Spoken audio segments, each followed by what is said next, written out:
Morgan. And I'm Jake, and this is Neverland Navigation Radio, where we get holly jolly and have a holiday spectacular where Morgan knocks over the microphone. I didn't. Just kidding. I just almost did. Just kidding.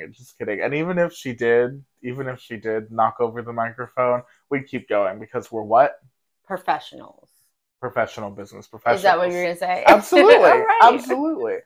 How are you, Morgan? I'm good. You? I'm really good. You know, I'm coming off of work. I'm done working. I'm recording a podcast about some of my favorite stuff on the planet, so I'm in a fantastic mood. Yes. We are recording a podcast about my favorite season in my favorite location, and it's super exciting. Yeah, which is great because like right before Christmas can be a very stressful time. Even though Yes. it's my favorite time of year. There's a lot going on, and it's nice to stop and appreciate the beauty of the season. People really don't talk much about how for people who are let's say taking the lead in their home situation in some ways, people who are the ones buying the gifts, the ones doing transporting and hosting and that kind of thing, can be a very, very stressful time of year. Mm-hmm. So if you're one of those people, we understand. Our hearts go out to you. You're gonna make it through. Yeah. And maybe don't think about that for a second. Stop it.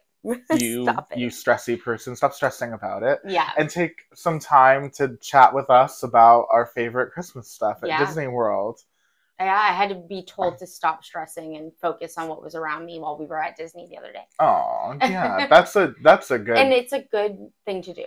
If anything, our hobby in life is really good for kind of plucking you out of your day-to-day stress, and if you let it, kind of transporting you to a magic space. That's exactly what Walt wanted. Right. Was for you to leave reality. Yeah. Which, is and it stressful. does it really, Disney does it really well. Really well, yeah. Yeah, so we're grateful for that. But anyway, we already kind of did earlier on a few episodes ago, we talked about what we are most looking forward to for this holiday season, and now we've gotten to do a bunch more holiday stuff.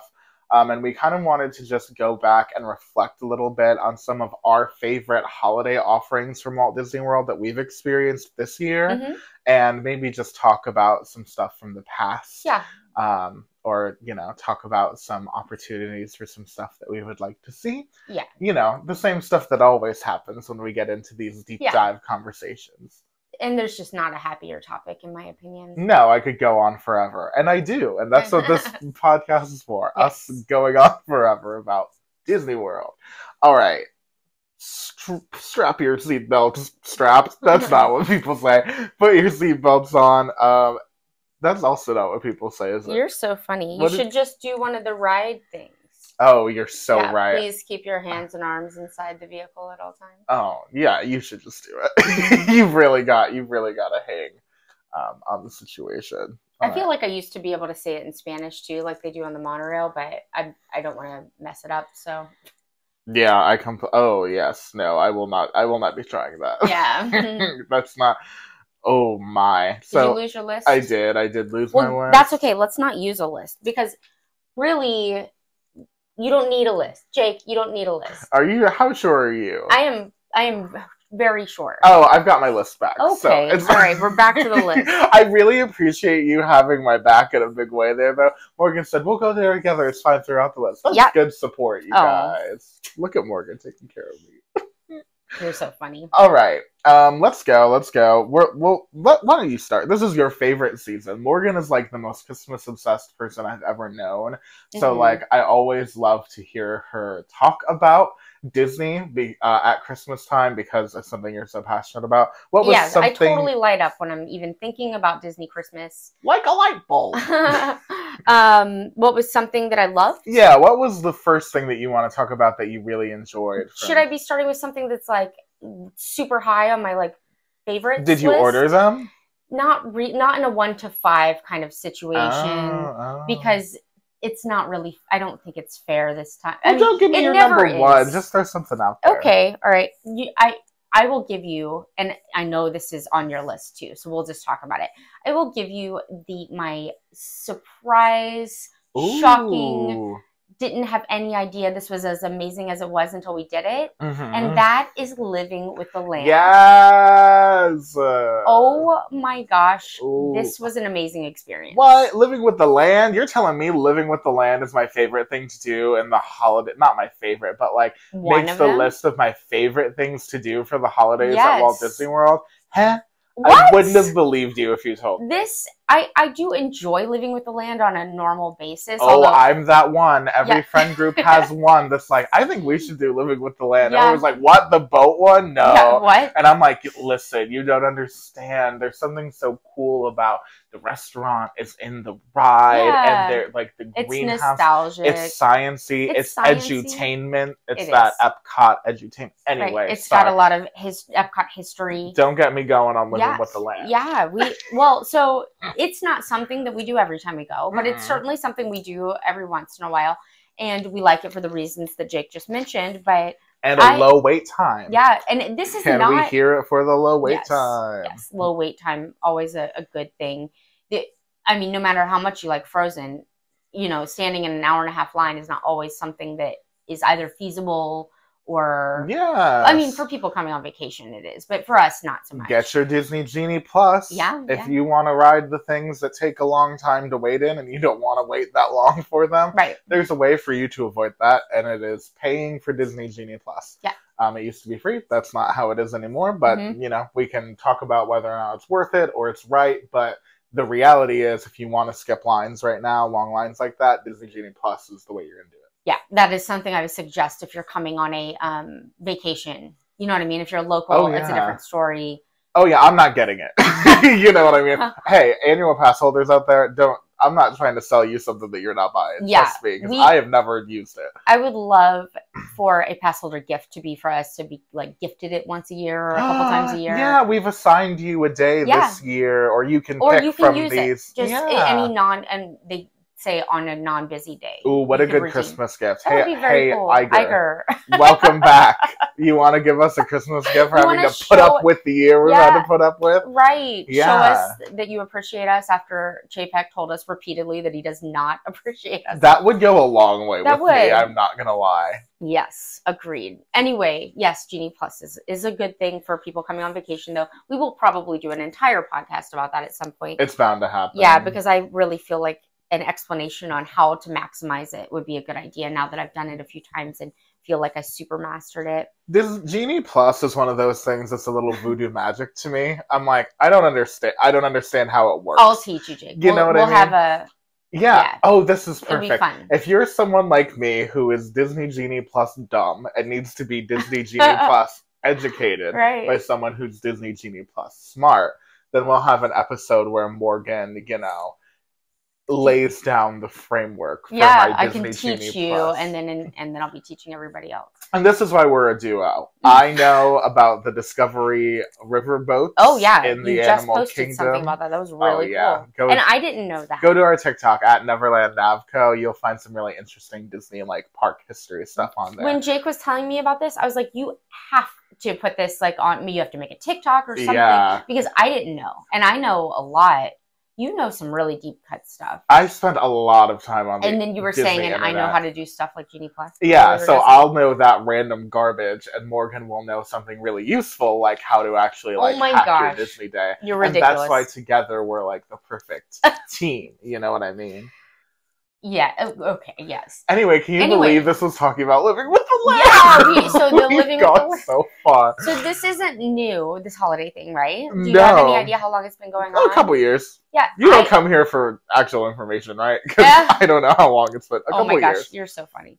Yeah, so it's not something that I had experienced before, but you have, right? Yeah, no, this was my first time too. Because, like I said, we only go on it once every couple of months, so it's just not something we had stumbled on during the holidays. And I am a pass holder, But, like, at the same time, when it's the holiday season, I've got stuff to do. I'm not going on Living with the Land for no reason. I'm going to see the Christmas stuff. Yes, exactly. So, like, I'm not thinking, oh, I'm going to check out the Land Pavilion because that doesn't say Christmas to me in any meaningful way. Yes, exactly. But it's just because I'm dumb because and I didn't know that there was this this is on your list, so I'm going to let you describe. You should describe it. Oh my god, where do you even start? The beginning is normal, and then, like, it's when you go out to the greenhouse that it, like, gets Christmassy. So what is it? Like, I would say a third of the ride is, like, insanely Christmas.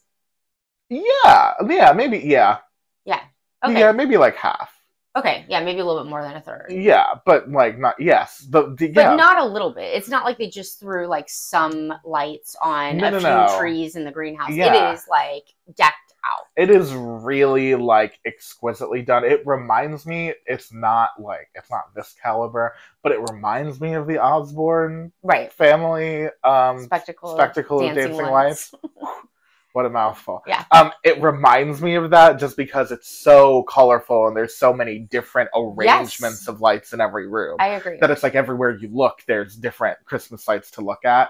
That on, like, a slow boat tour. Mm-hmm. First of all, it's romantic. I did it with my fiance and I was like, this is so wonderful. Yeah. To just sit with the people you love and look at Christmas lights at Walt Disney World. Like a slow moving tour of, like, all these amazing, like, scenes. There was, like, this one scene where they had presents wrapped up. I said that with air quotes for the audio only listeners. I got you.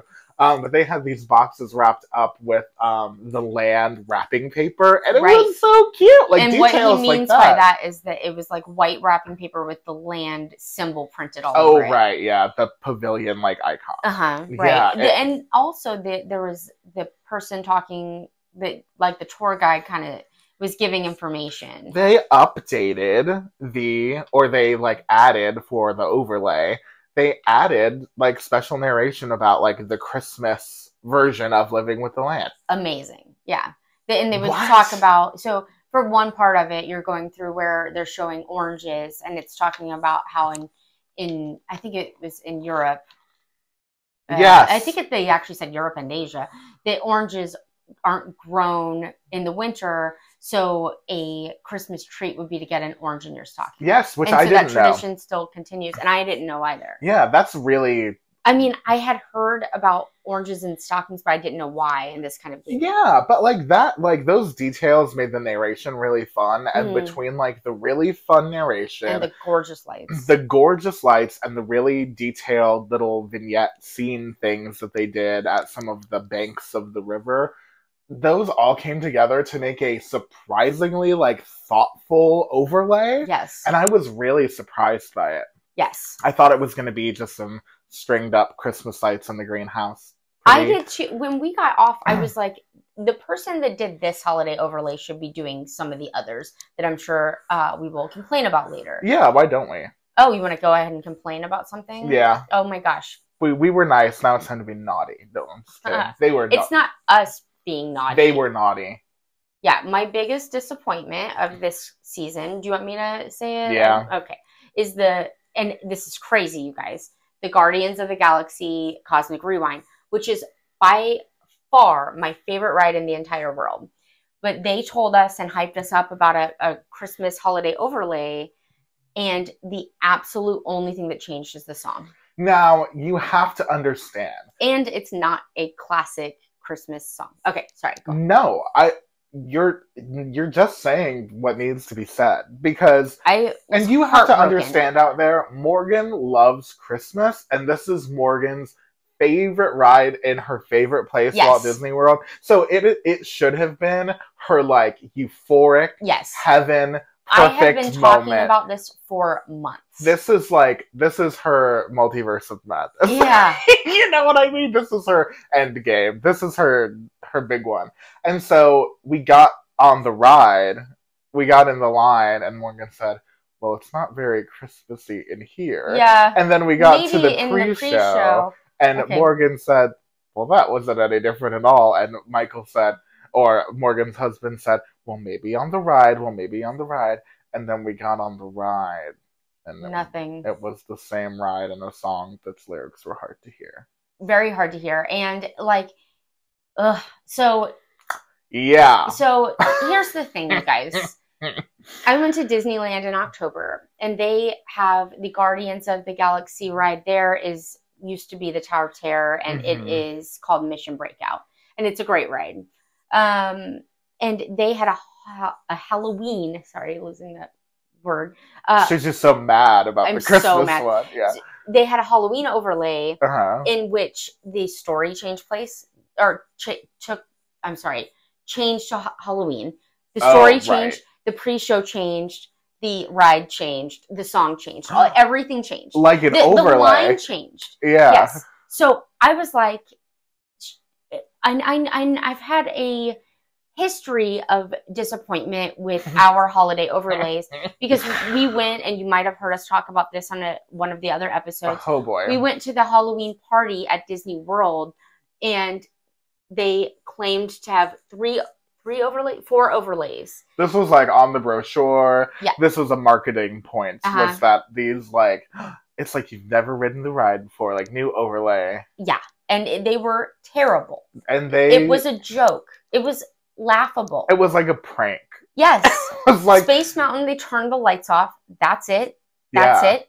And then Monsters Inc., I guess Laugh Floor was changed a little bit, but I don't like that ride to begin with. There's nothing they could do to Monsters Inc. Laugh Floor that would convince me that it has earned its place in Tomorrowland. Yeah, I know. Have you lost your mind? Right. We've lost the Timekeeper. We've lost Extraterrestrial Alien Encounter. Do you miss that? No. Okay. We've lost Flight to the Moon. We've missed Delta Dream Flight. We have lost some greats of attraction history in Tomorrowland. Yeah, and you're going to give me insult comedy. Nothing on one side, what used to be Stitch. There's nothing there. And on the other side, you're telling me that I have to endure a Monsters Inc. themed roast of meat. Of the people that are paying money to be here. Mm-hmm. That's what I get? Yep. Not on my watch. Yes. That's not okay. I completely agree with you. So I don't, we do know what they did, and they did do a little bit to make it Halloween. Christmas, no, they put Halloween sweaters like graphics on the screen. Yeah. Whatever. And then they had the teacups, which they changed the lighting package. And then Pirates, which we didn't get to experience, but you have experienced. I did it the year before. They put a live actor in it. A cast member, right? Yeah. That wasn't really Halloween-ish, right? No, he was just like, you watch out there. And I was like, okay, well, that could have been any time. I don't really get how that's Halloween to begin with. I guess because it's supposed to spook you. That was good enough for them. It's not good enough for me. No. Those overlays were awful. Yes. It's misleading. Yeah, so I had a history of being disappointed by Walt Disney World's overlays. But then when we went to Disneyland and they had this flipping amazing Halloween overlay at the Guardians of the Galaxy ride there, I was like, well, we have a Guardians of the Galaxy ride.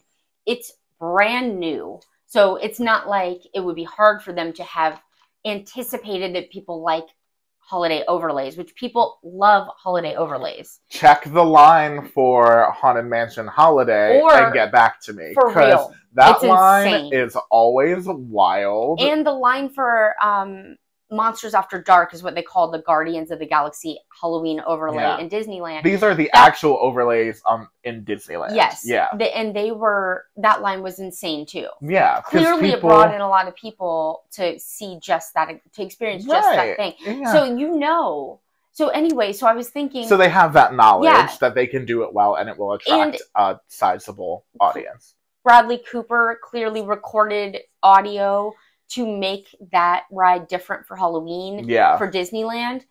So then I was expecting that our holiday overlay for Christmas would be similar in that they might change the pre-show, they might change the story a little bit. Right. They might have made it so that when they contact the Guardians, which happens in the pre-show, they were celebrating Christmas at that time, so they had on like Christmas hats and stuff like that. Yes. And they've got to pause their Christmas celebration to go save the galaxy, and then because they had been celebrating Christmas, there would be Christmas music. When your daughter said that to me for the first time, when Bailey said, this is how this is started, her idea. Don't you agree? And I said, oh my gosh, that would have been imagine something. And that would have been them changing just that one screen of the pre-show. That would be really it. And yeah. That would have been huge. And even if just then they add the Christmas music, and then at the end, what is it? A hologram of them? So that's just a video. Just throw Christmas sweaters or something on them. Yeah, they could have. They didn't. None of it. None of it. It's like they barely... You know what they did? I believe this was a D23 announcement that this was going to happen. They created this whole logo for this experience. Guardians of the Galaxy, Cosmic Rewind, the Holiday Remix. Yeah. They make a logo, they give it this title, and then you write it, and it's literally just swapped audio. It's like they spent more time on the graphics package than they did on the overlay. And the other crazy thing is that they just came out with the Guardians Holiday Special on Disney Plus. And there was no tie-in. And there should have been, because that would have been promoting Disney Plus. There were original songs in that. For real. That...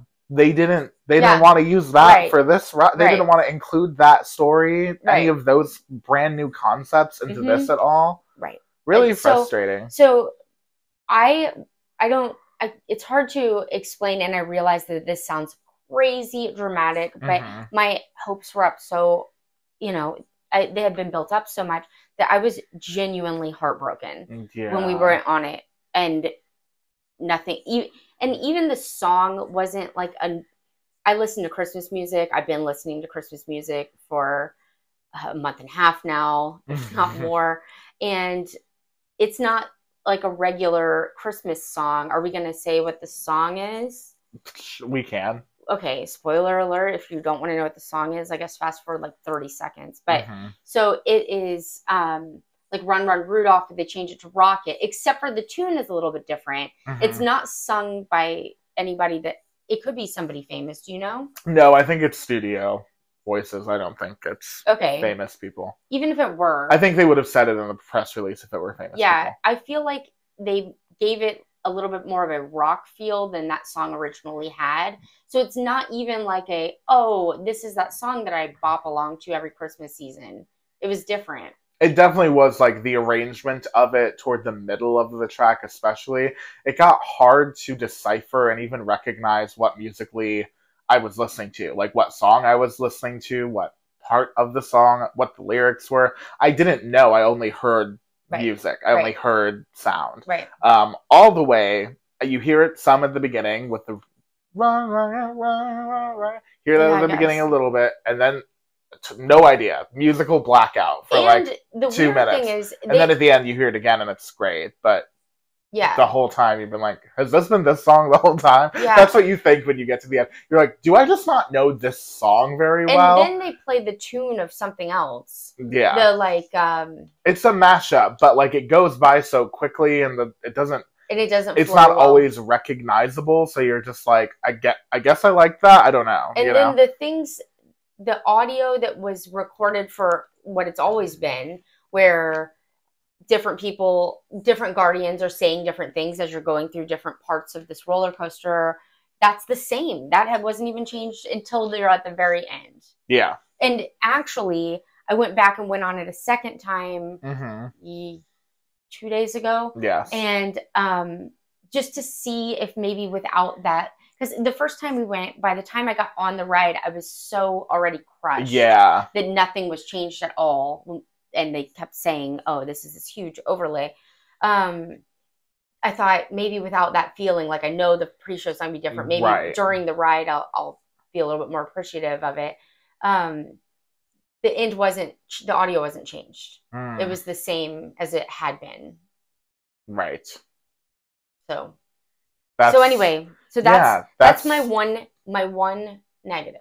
We're not gonna say that's the one thing on the naughty list, and I just cannot comprehend. I've got one more. The only other thing that is on the naughty list for me, other than this Guardians of the Galaxy overlay, quote overlay, is the what's going on with the Animal Kingdom projection situation. Yeah, are you talking about the holiday one though, or are you talking about the other part? I'm talking in general. So it lists the showtime for this holiday showing thing that was they're weird. supposed to do at 6:00. And so we go and we're getting ready to watch the holiday short projection show that they do on Tree of Life. I'm expecting a cute, short little holiday story on the tree. It'll be cute. Maybe it'll snow. That would be cute. 6:00, here comes James Cameron with his new Avatar movie. It was like a commercial. Will not come out yet for another week. Mm-hmm. On my tree, unbeknownst to me, I'm captive audience to this Avatar: The Way of Water. It was truly like movie previews. And it was like this poorly rendered video game cutaway type animation to like advertise this movie coming out that nobody really cares about because no one's seen it yet. Right. No, I'm not saying no one is going to go see Yeah. it. I'm saying, like, we don't know these characters. We don't know even what we're looking at on this tree. We were expecting a holiday. We were very confused. We were very confused. And then once that died down, we were like, okay, is it over? Do we go home? And then we stayed for like 2 minutes, and then they started like a holiday thing. Then they started the holiday, and the holiday one wasn't bad. It was cute. It was an animal based little Christmas fable and vignettes and different little scenes. Sure, yeah. And it was fine. I thought it was what it was. I feel like it is designed for you to walk past. I was just about to say, if you're there, I would see it. If you're there, yeah, like, why not? Yeah, you should see it Doesn't because hurt. It's cute. Yeah, it is cute. But we made a special trip out. And maybe that's on us. But that is on us. Well, I mean, we wanted to try to experience as much holiday stuff as possible. I just have big expectations from Disney themselves. It's Disney who are the ones that does Tower of Terror lit up with these different beautiful... Here's what I was expecting. Those different awesome projection mapping sequences for different, IPs that they do. They do a Toy Story one, right. An Olaf one. Yeah. They do these different little scenes on the Tower of Terror, and it snows, and there's lasers, and there's lighting on the streets, and it's really beautiful. Yeah. I was maybe you don't stand there and watch every one of those, but you can stand and watch one, and the snow will come down on you, and you'll have a lovely time. Sure. It would be cool if they had kind of what they had, plus like a Lion King Christmas short kind of thing. Or something, yeah. Something that ties in with that part. But even if they weren't going to do like an IP, if they were going to do all different animal stories, even that I feel like would have been fine. But it was literally just the projections. There is no extra lighting. There is no snow. It doesn't compare it to the other parks. Yes. Animal Kingdom is getting this least favorite child treatment again, where they're like, Disney's kind of just giving them like, well, we have to do something for the holidays. Throw something up on the tree. That's what it felt. It didn't feel... And that one has been there for a while. Show. And the Hollywood Studios one just feels so much more put together. Oh my gosh. The Hollywood Studios one is breathtaking. Well, let's talk about that. Let's transition out of the negative. This is on my list. Sunset Boulevard Christmas. This is, honestly, I'm going to say, this is probably my favorite holiday offering at Walt Disney World. Oh, is it? Okay. Probably.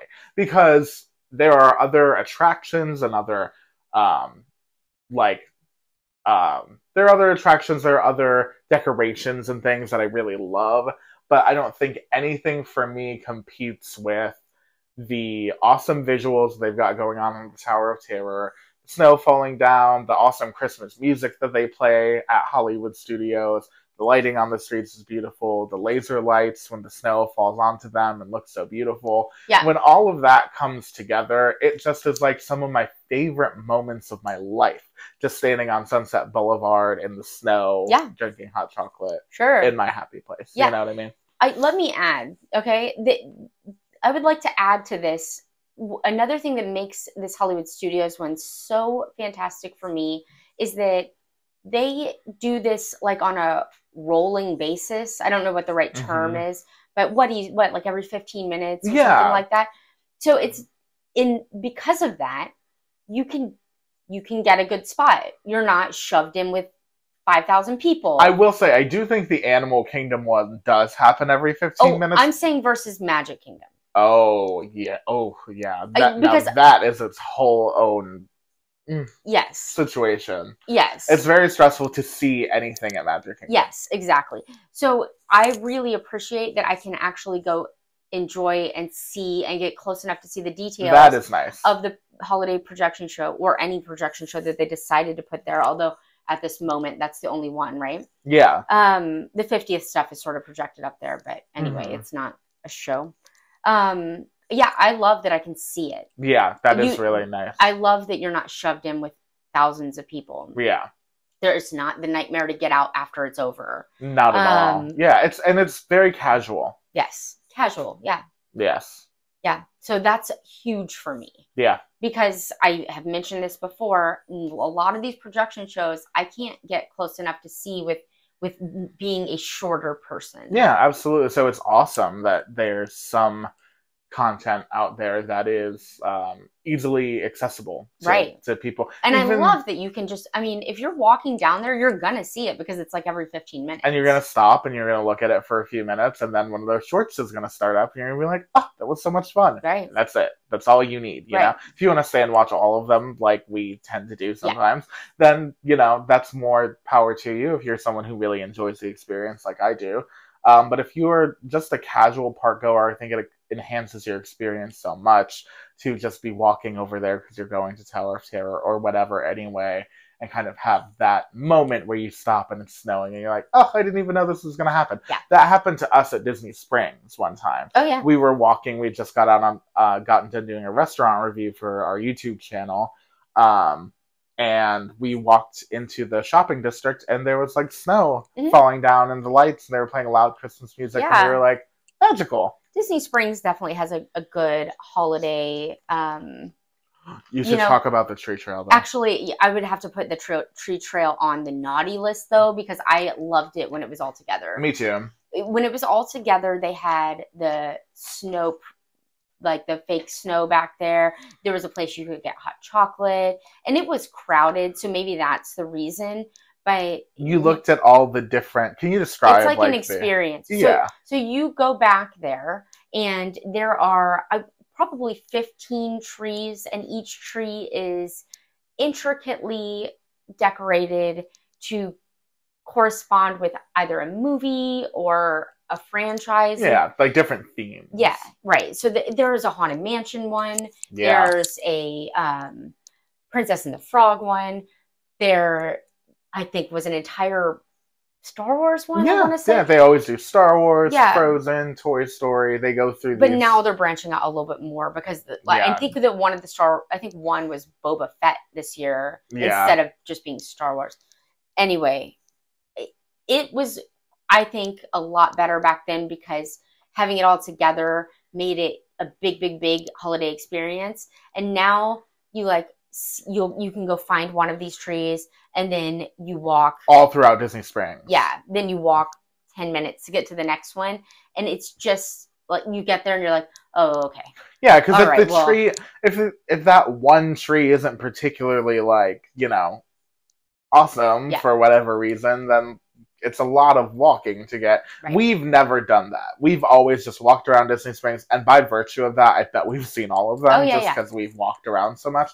But do you know what I mean? We're not going on the scavenger hunt to find all the trees because it was such a tight, good holiday experience to have them all in one place. It was confusing to me, maybe other than for potential security reasons, that they moved it from a walkthrough to a... Can't imagine a security reason because there's so much stuff in Disney World where everybody's pushed together, and there is a security checkpoint before you go. No. Yeah, I don't know. I guess I mean whether or not that was an exit problem or some type of congestion problem or what. I don't know the logistics, but they must have had some reason. Yeah, short of that kind of thing, it's hard for me to understand why they did what they did in terms of getting rid of the trail experience and just kind of throwing them all over Disney Springs. It's weird. They're still fun to see. I still like seeing them. I still like going to Disney Springs during the Christmas season because of the snow that, like you said, is kind of in sort of random places. Yeah, and then the Christmas trees, the Christmas lights. It is a really good Christmas experience, even if you don't have a park ticket. It'd be a fun thing to do to take your family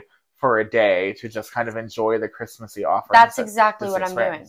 Yeah. Yeah, I will be doing that this week. And you know what else is really fun? Resort hopping. Yes. To see all their Christmas. Are there any resorts on your list? I was going to say, like, if we were doing 5, then there would not be.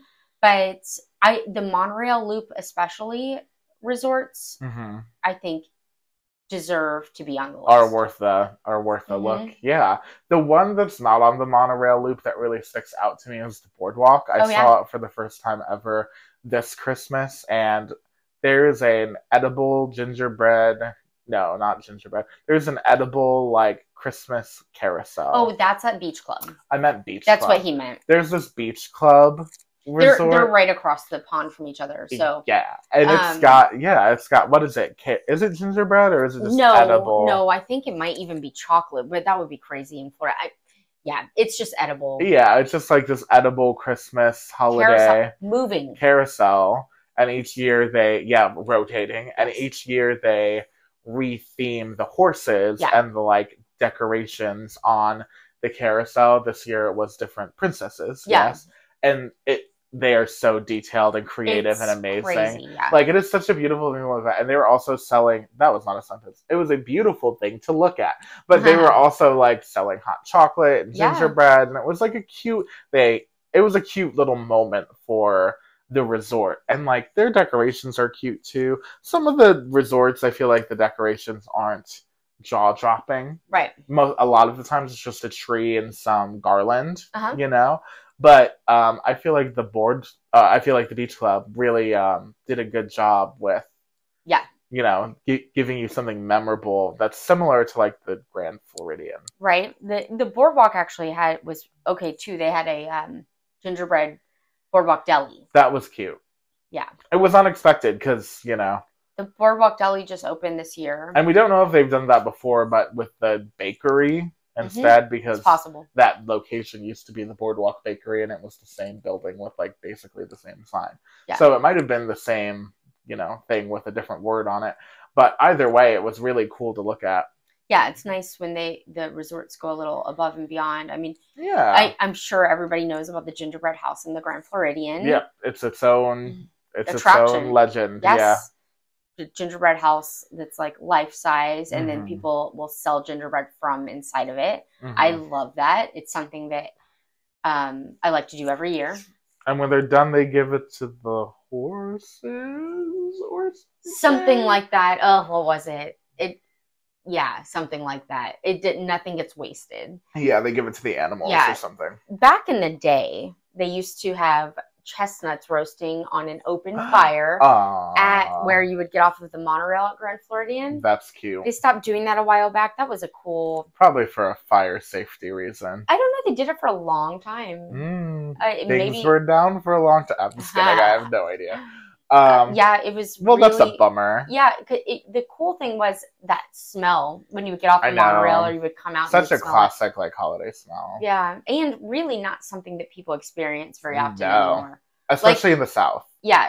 Did you ever experience that at Grand Floridian? No. And have you ever experienced a chestnut roasting on an open fire in real life? Have you? In the North, not in Florida. Okay. Yeah. Yeah, I had not other than Grand Floridian. Yeah, that's an awesome it wasn't at anybody's house. It was like at some type of holiday. Oh, that's cool. Like a Disney rip-off type of holiday experience. You know what I mean? Right. Like a pop-up Santa's Village or something. That's cool. But I don't think most people have that experience. So it is a really it's a nice little holiday touch. That's all it is. And it's nice. It's nice. But everybody knows it from the song. Yeah, anyway. Jack Frost slipping at your nose. Anything else on your good stuff list? Yeah. Me too. Okay. What you got? Well, you can go. Okay. Something that I love that they do every year for Christmas is the Frozen sing-along. It's called, for the first time in forever, a Frozen sing-along celebration. Right.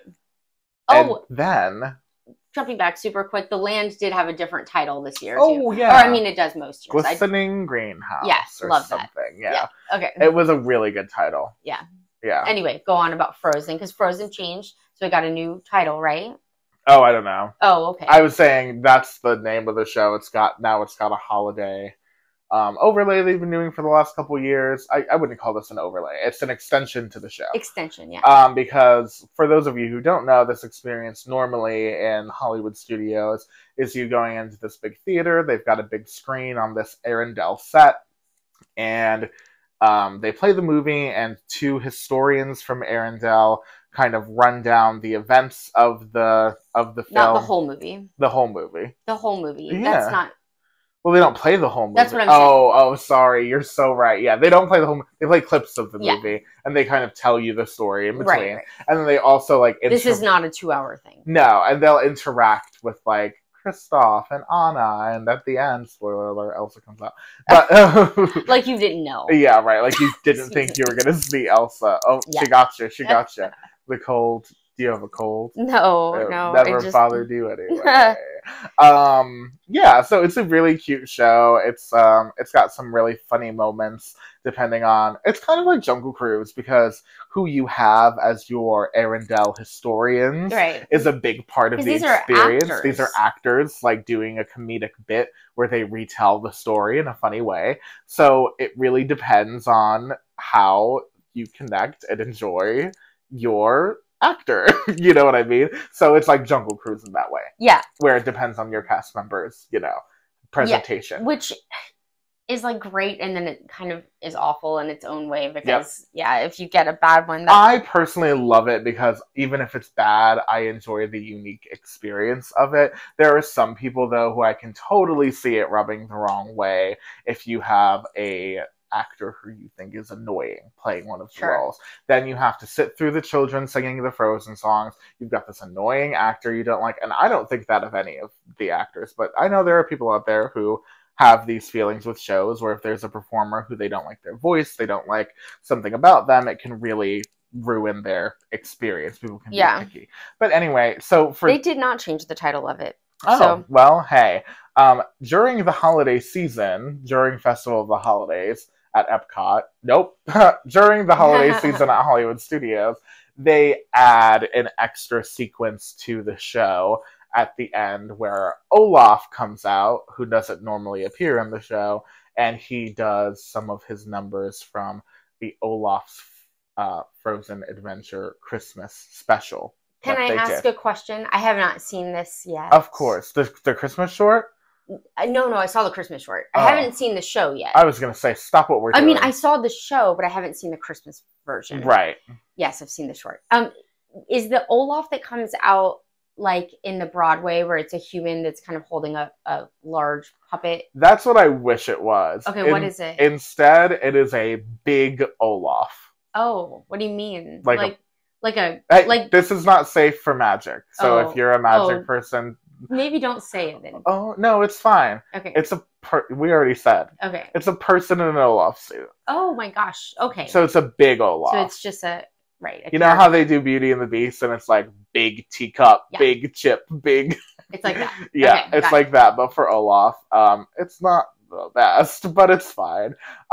They come out... then he must not do much. He's not dancing and stuff. He's doing a little... doing a little something. All right. Yeah, it's a heroic effort. Sure. On the part of the person who is articulating. You saw the Broadway of Frozen, and I saw the version that was on the cruise ship. We've consumed a lot of Frozen ship and content. Both of those they did. It was like a person dressed in like all blue or whatever, and then they're holding like this big kind of puppet thing that they make move, and it's a really cool way to do it. Yeah, it's really artistic. It's like the Finding Nemo in Animal Kingdom, if you've seen that. And people have big feelings about that. Some people cannot get past the person. It's hard to not look at the person. I enjoy looking at both the person and the puppet because they're both telling a story. I liked it in that one.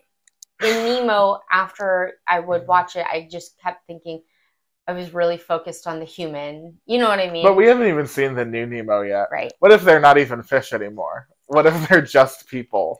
Yeah. Hello, Dory. Just a guy. We would know if they changed it that much. If it got like conceptual and strange, I think we would hear a lot about it. I do too. I don't think the Disney community is ready for an Art Nouveau Finding Nemo, the musical. Yeah. Julie Taymor is not directing. It's not going to be crazy. Oh my gosh. All right. So another thing on my list, which is kind of... Oh, were you done talking about the Frozen? Oh, yes, You're laughing at me. I thought you... No, I was just laughing because I was like, and we're done with that one, and on to the next one. Well, you can keep talking about it if you want. No, we normally have a really swanky, like, clever transition. Okay. You know what I mean? There was no segue. We were walking by foot. There was no segueing around. You're right. You know what I mean? Yeah. No, don't apologize. It's my fault, too. We're in this together. Okay, and let's talk about something different. Now, that was a great segue. Mm-hmm. My favorite, another thing that came onto my list was the Epcot Festival of the Holidays in general.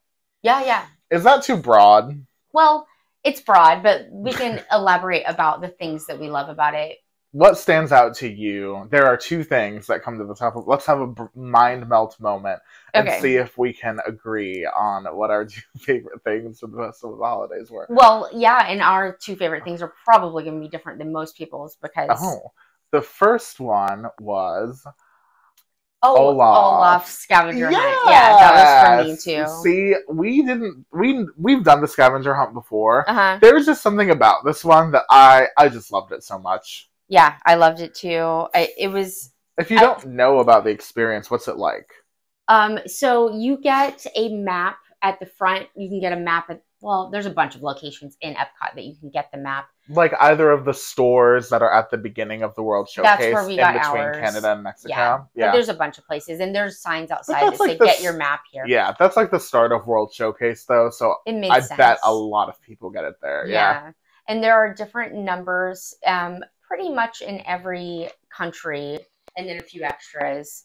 And then on the back of the map, there are stickers, and you go around and you look for Olaf, and then whatever he is holding or has next to him, that you put that sticker on the number that corresponds with where you're at. Right. So it's like, and then you get a prize. Fun scavenger hunt, finding Olaf in all these fun situations. Yeah. Reading a Christmas carol, spinning a dreidel. Yes. Like, it's really innovative and cute the way that they have these little Olaf figures posed with the props. It's a fun little discovery. Yeah. It's a much more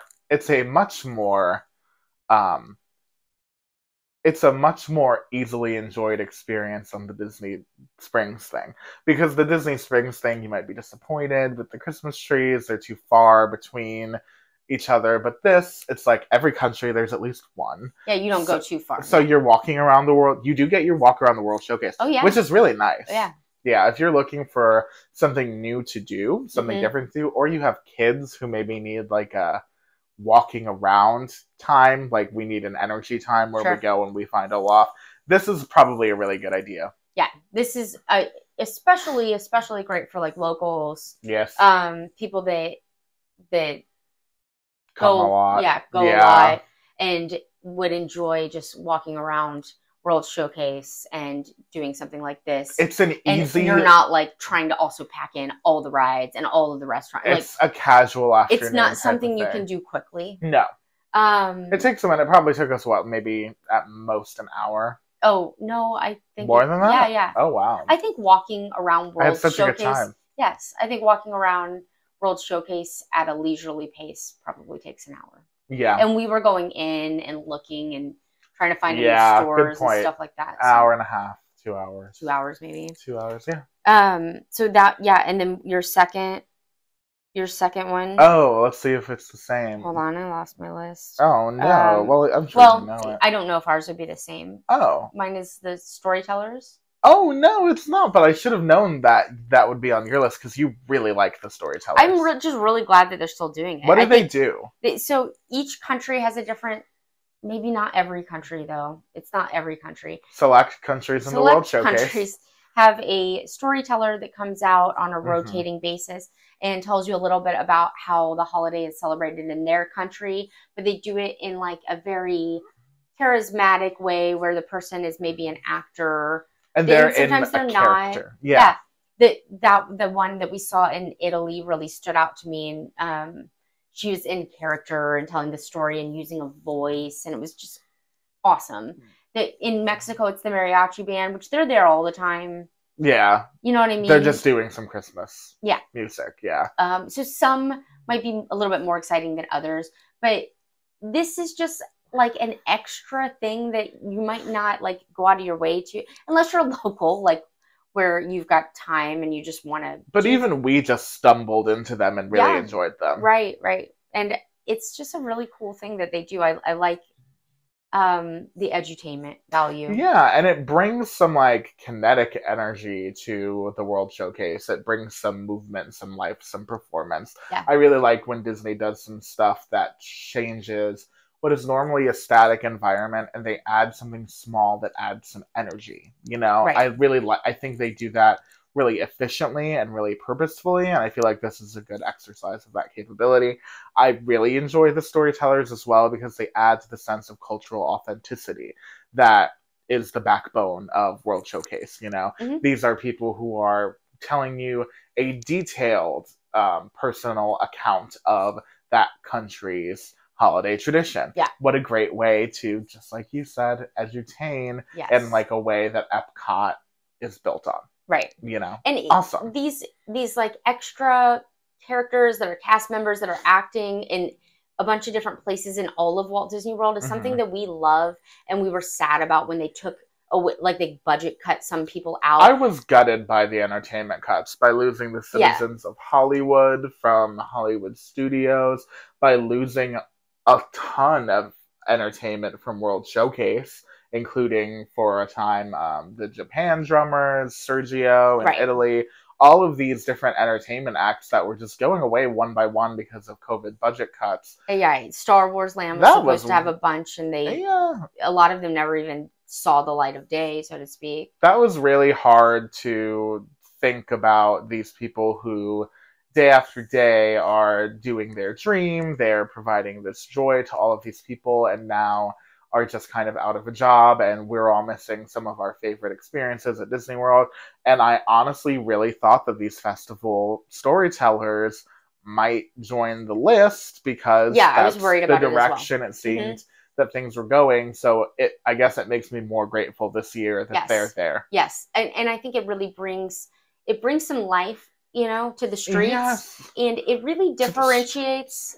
It really differentiates Disney from other theme parks to me. It does. Because Disney is so good at it being like a full-on immersive experience where you're like, the details are everywhere, and even when you're on the street walking from one ride to another ride, there's stuff to see, there's stuff going on. Something. You're not like in other theme parks, I'm not going to mention any, you'll walk from one ride to another and nothing's happening. Their names. I will not say there's their so many names. There are a lot of bad ones. Yeah. And don't get me wrong, there are things that I know are bad and I still love. So if your local theme park is bad, I'm not talking about that one, and don't take it personally. Right. But like, you know what I mean? Like by the Disney standard, it's hard to compete with that level of like immersive theming. There's only one, you know, group who really even tries. Right. You know, Universal. Yeah.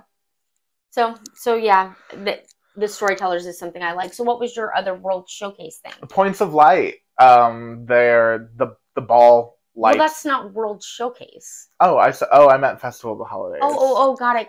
The festival in general. I was thinking you meant World Showcase, so I thought you might mention See, this is a big one. The candlelight procession. Oh, I don't care about that. I know you don't. I don't really. We did it. People are maybe not gonna be on the same page with us about that. Most people really love it. Yes. We did it. There are things I really enjoy about it, don't get me wrong. Yeah, when we were walking by the other day, just like hearing the chorus singing, it's a gorgeous thing that's happening. You know what I mean? Oh my God, the music is lovely. It's just a little churchy for us. It just gets to be a little serious, a little churchy. We paid for the dining package like 4 years ago and went. Oh my gosh, has it been that long? It was pre-COVID. We went to see Peel Patrick Harris and Neil Patrick Harris. No, no, Peel. Okay. Yeah, we missed that name change. Oh, all right. I'll keep you updated. Yeah. Neil Patrick Harris was there, and we wanted to see him, so we did. And it's hard because I enjoyed seeing him, but I didn't really care about what he was doing. I think that the hard thing is we didn't know what to expect at that point, and we heard Neil Patrick Harris and assumed there would be humor. Well, I had seen it as a child. Oh, okay. So I foggily... Well, then what's wrong with you? You should have known. Oh, gosh. Do we have time? What are we, 54 minutes into the podcast? I need a whole nother episode. Mm-hmm. I didn't remember it that well. The only thing I remembered about it was, like, the Christmas tree of human beings singing, you know, songs. That was the only memory that stuck with me. And it is a beautiful thing. Because, like, as a kid, I'm sure when they were reading the story of Jesus, my mind was like, wah, wah, wah, wah. Like, totally tuned out. Because, you know, why am I at church at Walt Disney World? Yeah. Jarring. Right. But anyway. No, that doesn't make my list. But I'm sure that it would make a lot of people's list because it is a really beautiful, gorgeous It definitely makes the list of notable Christmas things at Walt Disney World. It's certainly the biggest thing that Epcot does. It's on their blog, no doubt. You know what I mean? For sure. Yeah, but no, what I was talking about, I was just talking about things at the festival that I love. And Festival of the Holidays, the other Epcot offering on my list that I really loved this year was Points of Light, which is their Spaceship Earth lighting presentation. It's pretty short. Yeah. It's another one of these, like the Hollywood Studios one, where you just stand there and it rotates every 15 I feel minutes. like this is a little bit more like the Animal Kingdom one, though, because it's short and it's one thing. Yes, and it's not an added thing like the Hollywood Studios one is. There's no lasers or snow or any other cool stuff. It's just the lighting of the ball of Spaceship Earth, the neon light that kind of goes around that plaza, and the music that they've paired it with. The reason that this is on my list is because I feel like first of all, I love Epcot, so it's subjective. And you love Frozen. And I love Frozen, so this year the holiday one was Frozen. But even not the holiday ones, I really love. I know we're talking about holiday stuff, but I really love this Frozen one because I really feel like the lighting of it was unexpectedly beautiful and effective. There were some moments where I was like, it would be cool if they would have done a little something more with like patterns or shapes or something with the lights. I thought that there would be more. Yeah, but overall, I feel like even though Animal Kingdom had more to offer, like had more visual development with their music, I enjoyed the Epcot one more. I just loved the music. I loved they really used light to capture the mood of the music really well in this one, which is something that I don't always find that Disney is 100% effective at. Sometimes I feel like something is a little wonky with like the music they've chosen. Why am I looking at what I'm looking at right now? At some of the nighttime stuff that they do, I especially feel moments like that during Enchantment. Like, why am I listening to this but looking at this on the castle? It doesn't make sense in my mind. This was the opposite of that. I felt like it was like a really good coordination of the mood, of the music, and the visual presentation on Spaceship Earth. I enjoyed that a lot. Yeah. Well, while I think that is something beautiful, I feel like I would tell somebody, if you're going to be at Epcot at night, this is something you should see. Oh, yeah. I'm not sure it's something that you need to, like, plan. No, and Disney doesn't even really think of it that way either. So it really is like this happenstantial thing. But you probably will see it if you're, in Epcot. You'll see one of the rotations. Might not be the holiday one, but you'll see Points of Light. If you do see the holiday one, though, it is a really nice, it is beautiful to take in Epcot's new entrance plaza, which is really gorgeous with the fountain and the flags and the lights beautiful. And the new. I still feel like the Epcot lights are new and shiny and wonderful to me, so I still want to look at them all the time. Oh, me too. Me too. I mean, for all those years not having them on there, and then now it's just like I find them mesmerizing. Mesmerizingly beautiful. They're such a good use of Spaceship Earth. Absolutely. Whoever had that idea, you win. Yeah, that was an awesome idea. Yeah. I really don't have anything else on my list. What else do you have? Well, I have the Christmas party, which I got to experience for the first time this year. So the Christmas party is a thing you have to pay extra for. So it's a hard ticket. Yeah. where they close the park to everyone at 6, but you get to stay, or you get to come then. It starts at like 7 and goes till midnight. Yeah. And the main points are the parade, which you can actually see.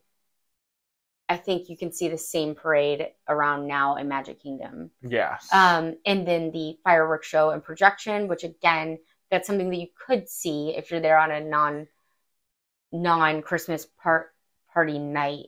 But the way I got to see it that night was I was able to get in a spot where I could really see it, which don't feel like I would have been able to do on a normal day. Probably not, because the reduced capacity really helps.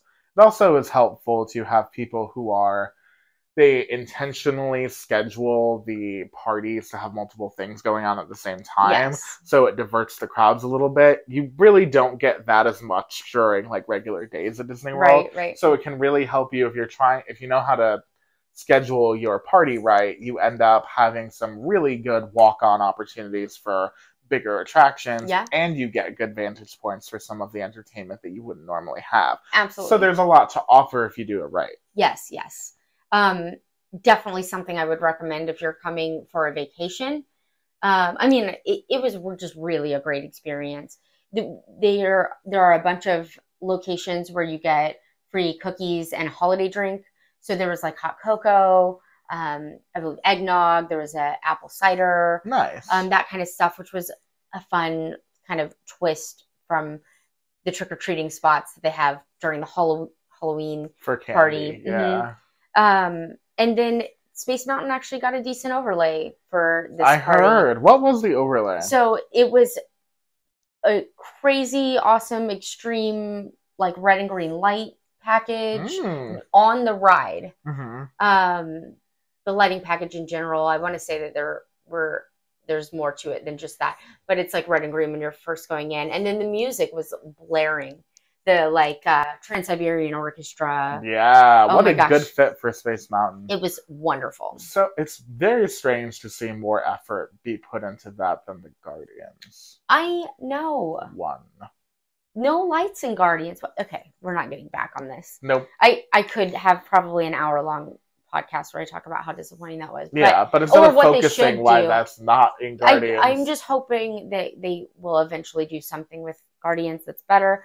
But anyway, the Space Mountain thing was really, really fantastic. Nice. Like, I wish they had that all the time, especially during the holiday season. Yeah. From what I can understand, it's just during the party. Yeah, they should change it to not be make it just available to everyone during Christmas time like the Guardians one, but also it would be nice if they just kept that lighting package in there and it didn't have to be Christmassy, just as a way to plus up Space Mountain, because right now I don't feel like Space Mountain is a particularly modern or exciting visual experience for riders, so it would be cool to see them extend a little bit of that Christmas effort magic into even for windows of time. I get that some people love the nostalgia of Space Mountain. I do think it needs a bit of a refresh. Yeah, but I would agree. It's going to be cool to see as they eventually make the Space Mountain movie, which I'm sure don't get me wrong, I've never heard of that, but when it's bound to happen. Right. There is a Thunder Mountain movie coming. Right. We know of the new Haunted Mansion movie coming, so it'll eventually. I'm hoping that these, even in the way that sure, Jungle Cruise had a very small change basically to its attraction and had some very small changes, but it was a change. Do you mean when the movie came out? It was an update. You're not talking about Jungle Cruise. Around the time that the movie came out.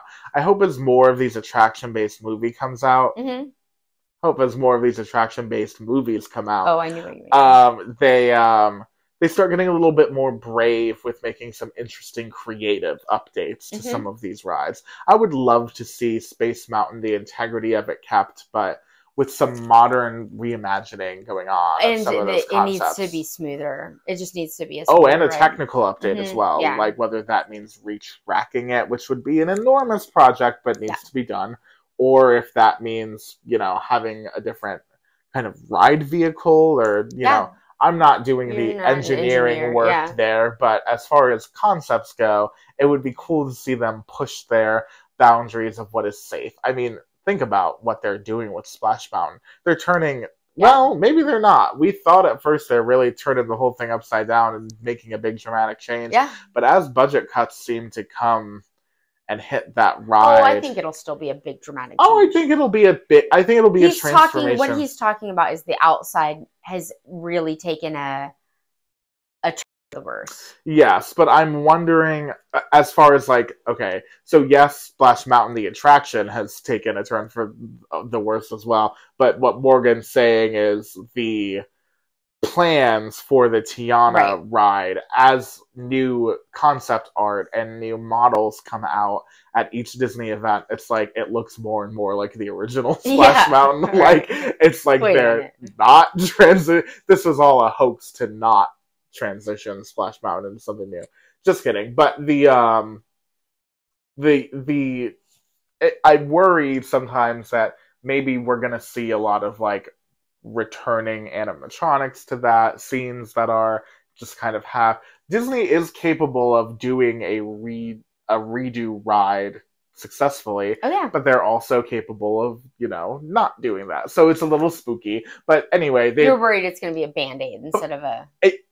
This is a big one, though, because as these attraction-based rides come out, they right now are testing the waters of how much people will accept their classic rides tampered with. Right. So if the Tiana ride goes really, really well, and it's a super successful, immersive, well-received experience, then we might be looking at down the road some creative swings taken at some of these other monolithic classic Disney rides. They did it with Maelstrom, though, Maelstrom to Frozen. But Maelstrom was a fan favorite for sure. Yeah. But like it was also not. I feel like Space Mountain is like core to the very aesthetic of Disney. Yeah, you know what I mean? Yeah. I feel like, I don't know, maybe it's Magic Kingdom specifically that they're afraid to touch the rides. Yeah, yeah. Magic Kingdom is a little bit of a museum, don't you think? You know how Walt Disney said Disney World will never be a museum because it will always change. Some parts of Disney World, I'm like, why haven't we updated this in Magic Kingdom yet? Sure. Yeah. Yeah, I agree. Yeah. So we'll see how it goes. Right. But anyway, that's real quick. So you mentioned Jungle Cruise about the movie thing, but we did not mention Jingle Cruise yet. No. So I just think that it's worth mentioning. It's cute. It's cute. It's a cute change. It's not my favorite holiday overlay. Believe it or not, Space Mountain is. Yeah, well, hey, I'll take it. Yeah. I did not get to experience the Space Mountain one, so Living with the Land, you've got mine. Right. Yeah. As far as things go with like overlays, though, I do think that it is cool that we at least get some Christmas overlays. Yeah. I'll take it. Me too. I'll take it. That's nice. Me too. I just wish they wouldn't have promised one that they. But it is what it is. And then like to sum up, I'd say that like my favorite area was, as it usually is every year, Main Street. Osborne Spectacle. Don't make me cry. Yeah, my favorite is Elsa lighting up the Cinderella Dream Lights. Oh, well, that's gone too. Which is also gone. Well. I'm just kidding. I do miss those things, and I actually hope that when the 50th anniversary ends, they bring those Dream Lights back. If you want to see the Osborne Spectacle of Dancing Lights, you can see some of the lights at Give Kids the World Village. For their Christmas thing. But hey, we can't do a Christmas episode without shouting out our favorite bygone Christmas stuff too. Yeah, sure. Yeah, sure. But in the meantime, ride that Living with the Land holiday overlay. Mm-hmm. Drink some hot cocoa on Sunset Boulevard. This stuff will still be going until the beginning of January, or I'm sure a lot of these things will be the same next year. There is a Run Disney race weekend that pretty closely follows the holidays and the New Year, and they always leave all the Christmas stuff up past that race weekend. So that's something that you can kind of use to gauge when that's always going to be. But also Disney tells you. You're taking a risk by saying that. You know what I mean? I am? Yeah. What if they decide to take the stuff down early this year? Like they decided to put stuff up late this year. When we were talking about what we're looking forward to, we're like, November 1st, it'll all be there, and then it wasn't. Okay, yeah, that's fair. Don't listen to me. No, I'm just saying, check first. Oh, well, yeah. I would hope that you are also. Hey, take a minute, and if there's something you are really excited to see at Walt Disney World, I'm not joking. Google and make sure it's still there real quick. Just real quick, because I don't think there's anything worse than Grandma coming to Disney World and saying, I want to ride Dumbo, and now Dumbo is Tron. Which is not something that happened, by the way. Dumbo's still there. That's fake news. If you thought that was real news, that was a joke. I'm just saying. No, you're right. But like, is there anything worse than coming and saying, I want to ride Snow White's Scary Adventure? No, now it's meet Ilana of Avalor. You can go meet a princess, though, and wait in line for an hour. I want to go to Mickey and Minnie's house. Well, now that's gone too. That's a Dumbo queue. So, have fun. Yeah. Hey, it turns out that this was actually, I found this to be a really good holiday season at Walt Disney World. Yeah, I did too. I liked a lot of these new offerings, or just discovered some things that were new to me. Right. I like that they keep some stuff consistent because you can't ever do everything. So, like, as the years go on, you end up trying some stuff that you didn't think you were going to get to try before. Like, I never cared about the Christmas scavenger hunt and World Showcase. I got around to it this year and really liked it. Yeah. Living with the Land, like unexpected, surprising things. Yeah, unexpected fun Christmas surprises. Like those are memories I'm going to cherish forever. Yeah, like discovering really cool Christmas stuff that I didn't even know existed. That's beautiful. Yeah, and in that Christmas spirit, we're going to send you on your way to celebrate the holidays however you do it. Send us some holiday cheer and subscribe to this podcast, won't you? Yeah, pretty please. Give us a Christmas gift. By subscribing to this podcast, if you're on a podcast platform, it would be so awesome if you gave us a review to let us know that you've enjoyed listening so far. Reviews. Those of you who have, we really appreciate it. Reading some of your good reviews have made my heart smile. So thank you for that. And you can find us online. Yep, we're at neverlandnavigation.co. That's where we've got the blog, plus links to all of our social. But if you want to go directly to the social... Yeah, you can follow us on Instagram and TikTok at NeverlandNavCo. We're posting some interesting Disney history facts there. We're sharing some of our short in-park experiences with you guys, so you can kind of get a feel of what it's like to be with us at the parks when we're taking our visits or learn something new about Disney. It's a really fun time. I really enjoy interacting with you guys on there as well. So shoot us some comments. Absolutely. Send us a message. Yeah, absolutely.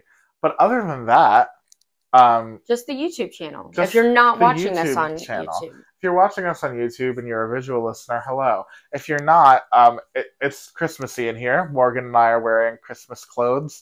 And there's a Christmas tree behind us. So if that's not incentive to go check out the visual version of the podcast, I don't know what is.